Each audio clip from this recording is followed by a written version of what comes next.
West region, a major agricultural production hub renowned for the production of the best quality maize globally, as confirmed by the Ministry of Agriculture.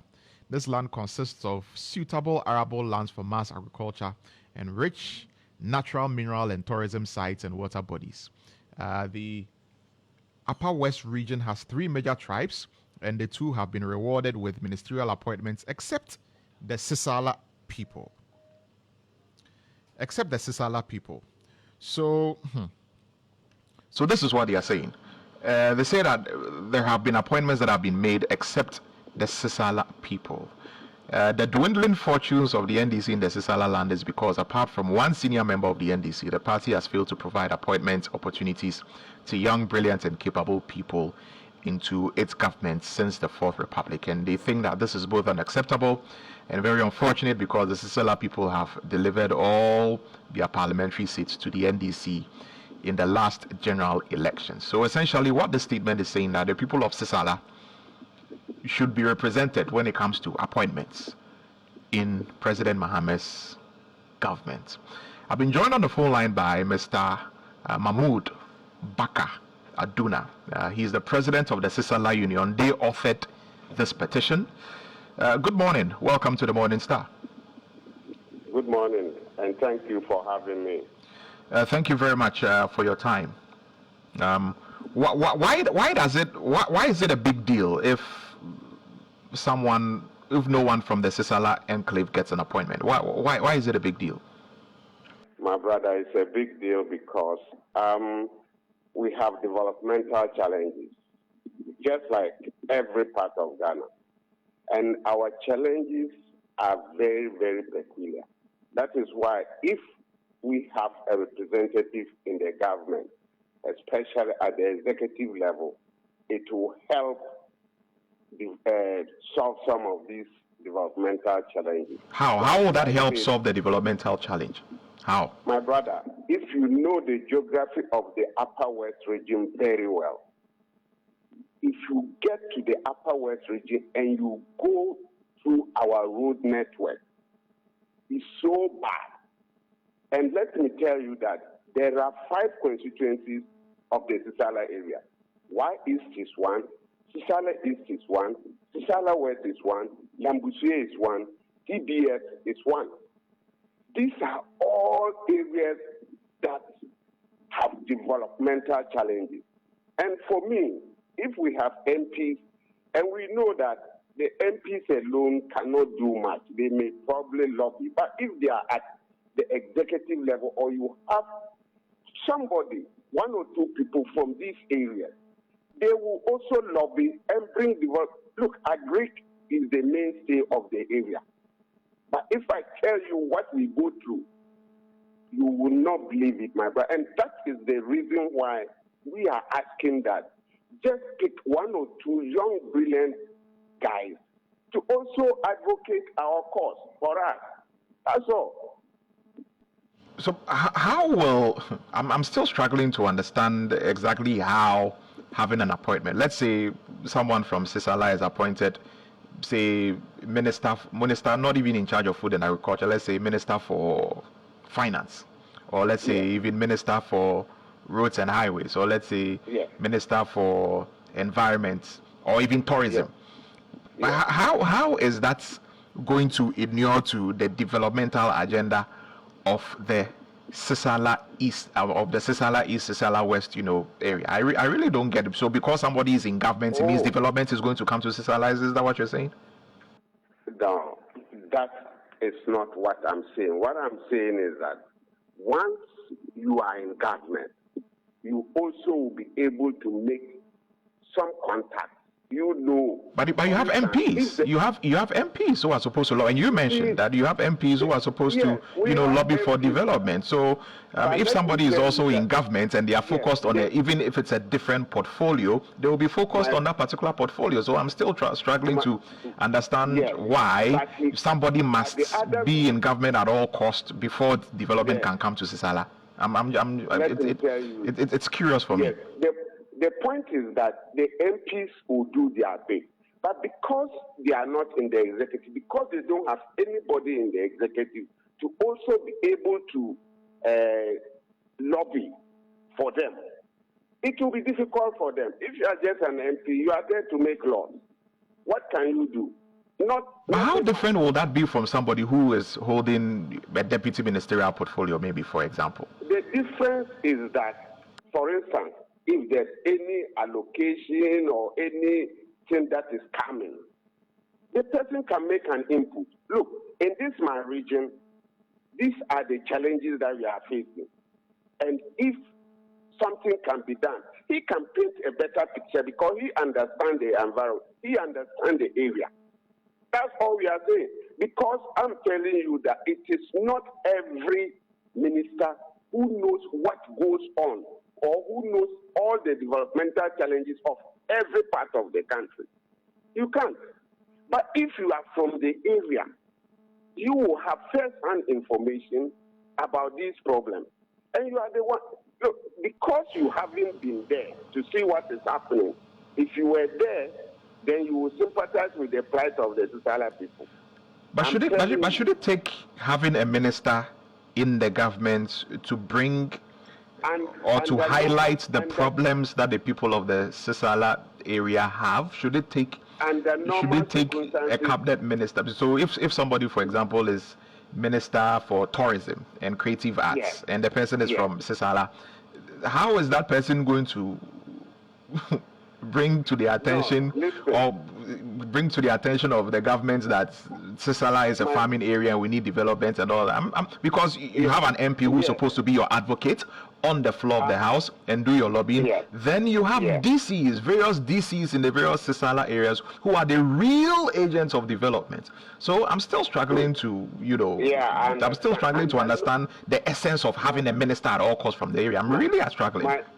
Yes, my brother, under normal circumstances, it shouldn't be that you must necessarily have a minister from your area.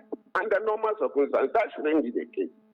It should be such that the policy implementers must know and do the right thing. But it's not happening. And that is why you want to have somebody because if the policy implementers were doing the right thing, you don't even need somebody from Upper West Region to be the Upper West Regional Minister. You don't. But because we don't have the policy implementers are not doing the right thing, then everybody is, you think that your own will be the one who will help address your problems. That is the problem in Ghana. That is the problem. But if the right things were being done, my brother, me and you, we don't need to cry for somebody to be appointed from the Sisala area. We don't. Because if at the end of the day, the people are able to address our developmental challenges, we will not be making any noise about appointment. No, we wouldn't. We wouldn't. But it is because our problems are not being solved. Our problems are not being solved. Right. That is the biggest challenge. Right. So, Mr. Baka, in the last administration of President, yes, Akufo-Addo, yes, the Sisala East MP, yes, Honorable Amidu Isaha Kuchinia, was, yes, Deputy Minister for Water, Sanitation and Water Resources. Yes. How did that help the developmental agenda of the area? I mean, if we are going by the arguments, yes, that you are advancing now, so you had an appointment from there. How did that help? I'm happy that you brought up this. Let me tell you that the Sisala Union had to engage with the paramount chiefs of the area, the regional minister, on this road. The MP you are talking about was involved. And you see, sometimes that's what I'm saying. Not that the MP didn't just do anything. If you go to the last government, they tried to do some town roads in Tumu and Golu. They tried to do. But the point I'm trying to still make is that our government and implementers of policies, they don't really address the pressing needs of the people. I mean, we wouldn't say that brought some developmental things to the Sisala area. It's not just that it was zero. Because if he wasn't the deputy minister for water and sanitation, we wouldn't have gotten certain things in the area that we got. To be honest with you, he brought some developments to the area as a deputy minister. It wasn't just a zero thing that he did. No. He got an astroturf there in Tumu. He got the Tumu town roads. He got some rural roads to be worked on. And I believe that it was because he was a deputy minister that he managed to do that. That one I can assure you. It was because he was a deputy. If he was just a mere MP making laws, he wouldn't be able to bring those developments to us that we have seen. And that is why we are asking for this. Right. Right. So, how did you submit the petition to the president? What we have done is that we had a meeting with our paramount chiefs. And once we had the meeting, we all agreed that, look, this is what is happening. Let us try and present a petition to the president, even though it looks like he has finished constituting his government, but probably there will be something that he can do about our plight, especially that we have developmental challenges in the area. So we agreed, and then we put the petition together, and then we delegated one of our colleagues to deliver the petition. So, has it been received? Do you have the information that it has been received at the Flagstaff House, at the Jubilee House? I have to confirm that. All right. So, I mean, moving forward now, what will be the expectation? Oh, the expectation is that we have brought to the attention of His Excellency, the President, John Dramani Mahama, that the Sisala people have developmental challenges. And then we are appealing to him to see if he can include one or two people in his government to see if they can help solve some of the problems that we have, especially our roads and our agricultural problems. These are the two major things that we want some work to be done on. So that's our prayer. We cannot compel His Excellency to appoint our own as ministers or whatever. We can't. So that's why we are appealing that he would sympathize with the people of the Sisala area. So that is it. Right. So if he doesn't, because in terms of ministerial appointments, I think the president promised that he won't appoint more than 60 ministers. So far, I think he's appointed about 56, leaving about 4 more. Right. So if the Sisala area doesn't get any appointment, what will you do? We'll continue to engage. We'll continue to engage, and we'll continue to appeal because he has a 4-year term. And we believe that probably in his next reshuffle, he might consider, especially if our problems are still not being resolved. Right. Especially if at the end of the day, it's also the people he has appointed, he's been able to talk to them, look, deal with the problems of this area because this is the complaints they are bringing. If he does that, then we'll be a happy people. Are there any, qualified people, because you mentioned young, energetic people, from the Sisala area? Are there any young, qualified people that you are perhaps looking at that you want to point the president to? Any names for us? That one, we will not mention names because at the end of the day, we are not the people who would appoint. But we know that there are very qualified and brilliant and hardworking Sisala people. Yeah. So who are they? Who are some of them? They are there, and I will not be mentioning names on air. I will not, because at the end of the day, I'm not supposed to be doing things like that. If we if we even meet, if it were the president himself, we had the opportunity to meet, then we can probably mention one or two names or even ask for, if he says we should submit, then we do that. But I cannot just talk to you on air and start mentioning names. No, that would be very bad on my side. So, so if the appointment hasn't come, you said you continue to engage. So, yes. What other means? That is assuming that the president, has other plans. What other means can you use to draw attention, in your estimation, to the plight of the Sisala area, so that there can be some real focus and real development coming to the area?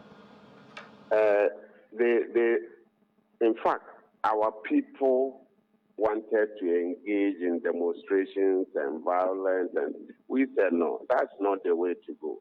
So that is even the main reason why the Sisala Union took it up to make this petition, because those things do not help anybody.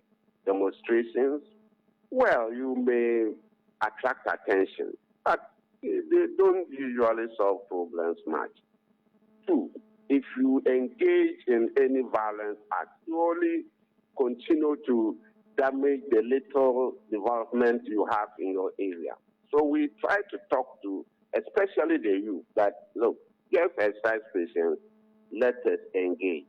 If we engage, you see that we are making progress. Then we will all be a happy people. So that we have tried to do. So we, like I said, are not going to engage in any violence or demonstration acts to say we are pushing. We would make sure that we continue to have press conferences, press releases, and drawing the government's attention to our plight. That is what we will continue to do. But if the government decides not to listen to us, well, we are not going to do much. But we will all wait and pray, because the election cycle is every 4 years.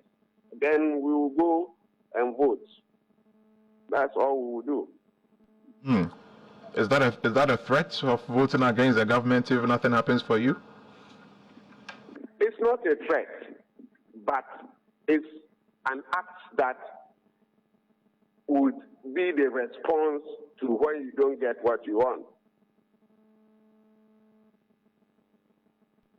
Very well, Mr. Mahmoud Baka Aduna. I'm grateful that you've spoken to us here on the Morning Star. And thank you too very much for having me on your platform to at least make Ghanaians hear the plight of the Sisala people. Thank you very much. Very well. Thank you for your time. You've just heard us speak to the president of the Sisala Union, Mahmoud Baka Aduna. They want an appointment. They want President Mahama to appoint someone from the Sisala area into his government, because they believe that it would help in pushing the developmental agenda of the Sisala area. It's 9:03 a.m. This is the Morning Star.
with regard to the economy and managing the economy and making sure that everything is resilient, right? The banking sector has faced quite a number of challenges in the past decade, starting from somewhere 2015. We also how that accumulated into the banking sector cleanup and what has been happening in the aftermath of the banking sector cleanup, among other things. And so moving forward with a new administration and with a new governor of the Bank of Ghana, what should be the focus? How do we revamp the banking sector to eventually even have an effect on the general economy of the country? Let's get onto the phone line and speak to Dr. Richmond Etuahene. He joins us to have a conversation on this. Doc, thank you very much for joining us here on the Morning Star. Dr. Richmond Etuahene is a banking consultant. Doc, how are you doing? It's great. I'm doing exceptionally well. Good to know. I'm fine, thank you. It's great to have you here on the Morning Star today. Yeah, it's good. It's a long time we spoke. Yes, but it's good that we are speaking this morning. Of course, you're one of the very active voices on the proper things that need to be done as far as Ghana's banking sector is concerned. Now we have a new governor of the Bank of Ghana. What are your expectations of him? Well, it is my only prayer that he would be assisted by able people, experienced people, to help us to come out from these challenges and problems that we have. He needs to, I know he's very calm, but he needs to also to be up and doing so that we can have the people who work with him must be up and doing. When I say the competences and the skills and the experiences, he would need them around him, because the industry is not the best at the moment at all. The industry is not the best at all. And if we think we can go the same way we've been going, we'll get up one morning and there will be no banking sector. When you say the industry is not the best at all, what are the teeth and problems? Because we should have dealt with these issues, right? Because these are some issues that were identified, which led to the banking sector cleanup, the merger of certain banks, the collapse of other banks, there were microfinance institutions that went under and all of that. And this was all in a bid to bring sanity into the banking sector. And, years down the line, what are these teething problems that still exist, even after all the measures that we took? Lansam, I won't say it's a teething problem. Some of them are legacy problems. Like the Ghana has been battling with non-performing since 2015, above the acceptable level of 10%. We have had an average of 17.25% up to 2024. So anybody who comes in would have to have a means of addressing these non-performing assets in the sector. Because the non-performing assets curtail credit to the private sector. It also affects the balance sheets of the banks. And in again, it affects the solvency of the banks. All this recapitalization we're talking about partly is due to the high non-performing, with particular reference to the domestic Ghanaian banks. I mean, the private banks and the SOEs. Then the Asiamah would have to find a means. But the good thing about it is that we know why it is there. The reason why I say we know why it is there, as recent as I think last week, at least the minister nominated or appointed of roads, I like, they say called Governance, Kwame Governance, something, I don't know. Yeah, Governance Kwame Agboja. He's one of the person I want to take my heart off. He's one of the best, I think, one of the best people I've heard when he was being interrogated or when he was being interrogated. The first thing he said is that, I've been told that, and I feel agreed, government owns 35 billion to contractors and road funds. And all these things translate into the non-performing. And then the energy, if it's not the energy, this one came from His Excellency the President. He said that the energy debt is about $3 billion. If you multiply 3 billion by 15, we are talking about 45 billion. You add it to the 35, basically, we are getting close to about $80 billion loans and loans that have not been paid, which has actually cascaded or translated into the high non-performing.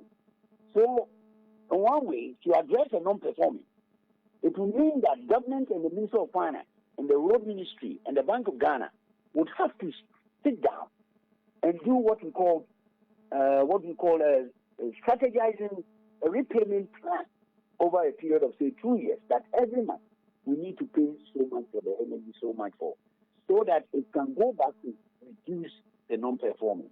That is one way. So when I say legacy, one of the legacies that has also left to the industry is that, for the last 5 years, we have had persistent currency depreciation, higher inflation, higher policy rate. All these things that play into the non-performing of the banking sector.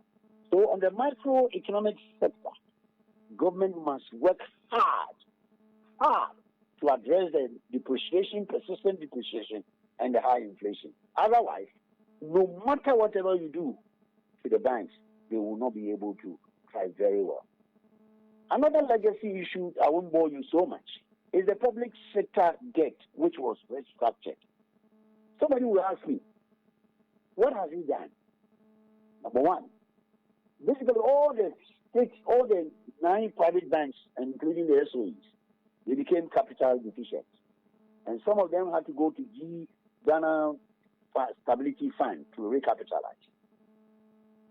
We need to look at the debt consequences, the high debt that has caused this problem, and learn from it that in future, it is not only borrowing to increase the public sector debt, but the consequences on the banking sector. Now, another issue I want to look at is that, you see, in the course of the financial sector cleanup, out of it, we rushed to set up what we call the GAT, SPV, special vehicle to source funds to support some poor banks. Unfortunately, that itself has basically collapsed all the poor banks. That now one has left. The 3 banks that are remaining in it are capital striped. So recently, the governor, before he left, the then governor who left recent, said that 5 Ghanaian banks are capitally deficient, and all those institutions that participated in the GATT are capitally deficient. So when Dr. Asiamah comes, then he must also sit down. Can we set something like equity fund to replace the high and expensive the GATT fund, which is 19.1% compounded? So Dr. Asiamah would have to come out with the Minister of Finance to see how we can reduce these GATT issues that has actually impaired the capital of the banks. And one thing that I want us to look at is that we always talk about, corporate governance. Poor corporate governance was one of the issues in 2018 and 2019. Yeah. But let me tell you, my brother, it prevails. You ask me, how did I know? I can tell you in confidence that I am one of those, my company is one of the companies who have been authorized to do board evaluation and board training. And wherever I have been, especially with the Ghanaian banks, all these weak board practices, all these bad credit still prevails in the industry. Despite the governance and fixed directive passed in 2018 and 2019.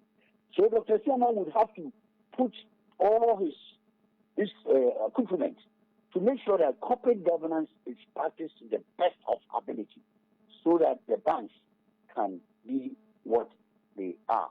Unfortunately, it only referred to the Ghanaian bank.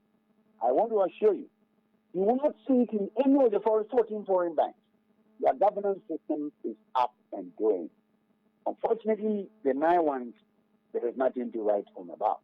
So Dr. Asiamah would have to, with his team, would have to see how best Ghana can apply the best corporate governance practices and the fit and proper directives, which means that not everybody is supposed to be part of a board or a director or managing director.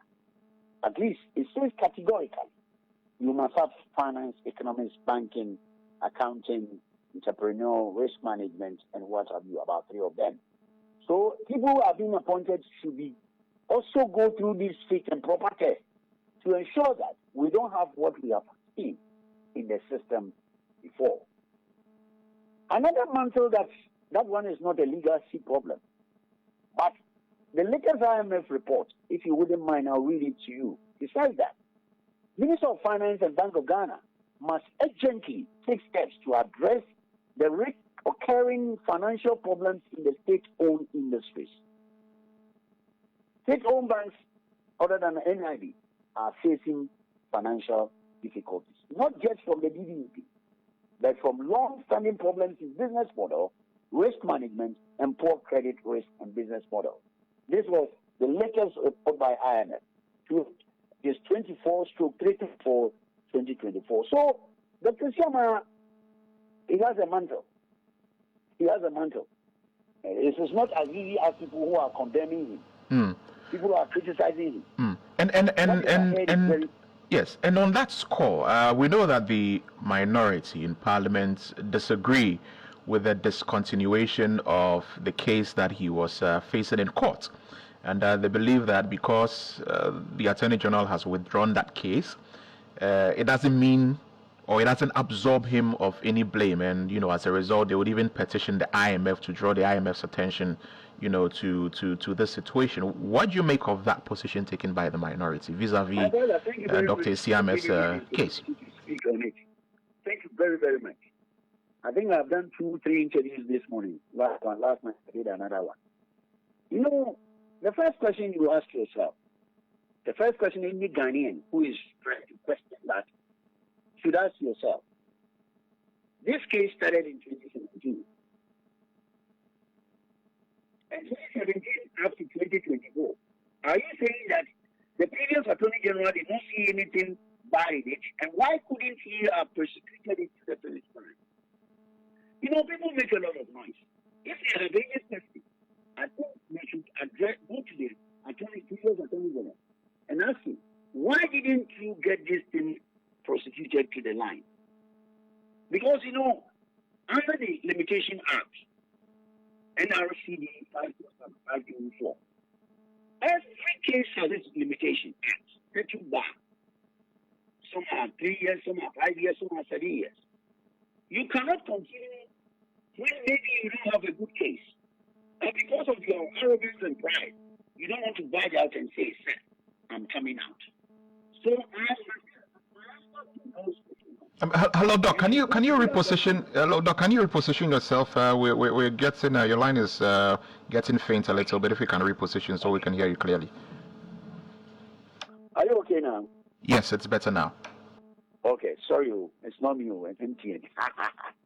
What I'm saying is that all those noise have been coming in, and now people are saying petition and IMF, and they will go to so and so. What I'm saying is that it's taking you 7 years to prosecute a case. And don't forget there is a Limitation Act, NRCD 525, which puts statute bar on certain cases and certain periods. I won't say this is a statute bar, but the question is that how long would you resolve that case? If your Attorney General could not pursue it to the line, I'm wondering why they wouldn't direct their problems to the Attorney General. But they are now blaming the previous attorney, but they are now blaming somebody and saying we are going to report to the IMF. Let me tell you, IMF is not in this country to arbitrate on these issues. They are only here because we have also taken their money. And when they come and you report to him, it's just like you haven't done anything. Because it is not part of the mandate. The mandate is the constitutional issue. If you cannot challenge the constitution and you want to say that we'll go to IMF, it is one way you're just trying to exit you're telling us that you can't do anything. Because IMF coming next week, they are not going to look at this. And the man is sitting down today. He is not appointed governor. He's a nominated governor. And because there is going to be a meeting next week, he has to bear and receive information and data so that by the time the Council of State confirms him, he would have a total understanding of what has been going on in the financial sector. So I find those of you who are making cases and making noise that at least they should be just circumspect and ask themselves, if we did the right thing, we would have the same thing being asked today. Apart from that, I don't see anything in it that can stop Dr. Asiamah in his position. Right. So, moving forward, before we go, you were earlier talking about some of the issues within the banking sector, cleanup, which led to the revocation of some licenses and all of that. Is that one area you'd want the governor of the Bank of Ghana to also take a second look at? Thank you very much. Oh, you're a wonderful person. You see, I've even lost track of it. You have reminded me.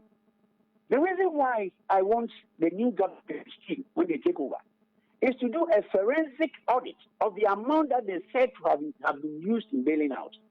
The reason why I'm saying this is that I got into the one of the statements by the Minister of Finance. They said they used 21 billion for banking cleanup, not the financial. The financial sector is 25 billion. But when you track it to the IMF document 2019, which I have a copy, you only see 12.7 billion. So my advice to Dr. Asiamah, it's not every figure that you see. He must act like the Minister of Roads. He must do what we call forensic audit of every cost item, everything that has happened, including the remittances, which have been speaking over and over. Because, let me tell you, as recent as last week, before the governor left, he brought a document, economic summary of Ghana. Do you know that he has stated in it that Ghana received 55.1 billion remittances in 2023. But when you go to the balance sheet of Bank of Ghana, it is only 2.8. So I will urge Dr. Asiamah to hire not Ghanaians. I don't like Ghanaian people. He can go and tell them to get a foreign people to come and do forensic audit of the whole banking sector cleanup, including some legacy issues in the bank, so that they can have a new strategy of addressing the issues. If you go and continue as it is, a year will come, they will come and say that, oh, we bailed in 21. When you came, you saw it. I'm saying from the World IMF document, 2019, 12.7 for all the bailouts. But whenever you refinance it, it's 2021. So I urge him that he shouldn't just take over. He must behave like Kwame Govin, Ajabo or Zayabo. Do a forensic audit and see everything in the banking sector, including the Bank of Ghana. And you're even talking about Bank of Ghana. Bank of Ghana itself is in trouble because it's capital deficient. The Minister of Finance, the previous Minister of Finance, have just signed agreement with the IMF and the Minister of Finance, saying that they have to find a means of recapitalizing it because it's capital deficient. Where are you going to get the money from? In the limited fiscal space in the IMF program, where are you going to get the money from? So that one too, I will urge him to exercise details of it and see how best you can recapitalize, because you can't recapitalize the banks and leave central bank not recapitalized. But the physical implication, the physical space implication is what I will urge him to look at. Very well, Dr. Tuahene. Always a pleasure speaking to you. Thank you, my brother. Have a wonderful day. Have a wonderful day too. Thank you very much. God bless you. All right. You've just heard us speak to Dr. Richmond Tuahene. He is a banking consultant, and he's been talking about some expectations as regards the banking sector, what he expects the new governor to do once he assumes office fully, among other things. This is still the Morning Star. You're on Star 103.5 FM. We'll take a short break and return with more for you. Stay tuned.